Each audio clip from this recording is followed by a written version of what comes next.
নমস্কার, আমার নাম অন্তরীণ ভুক্ত। আমার ঠিকানা জংনাই, হুগলি। আমি গ্রুপ এ অংশ থেকে বলছি। নমস্কার। কবি ভবানী প্রসাদ মজুমদারের গরু কি সাধে বলে। ভেবে ভেবে হারু গোয়ালার মুখটা হলো সরু। কি ভুল করেই কিনেছিল বিদঘুটে এই গরু। কপাল নেহাত খারাপ হলেই এমন গরু জোটে।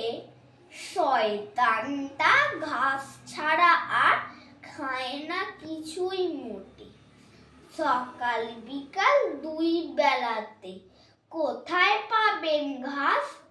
কলকাতাতে হয় কি কোথাও সবুজ ঘাসের চাষ?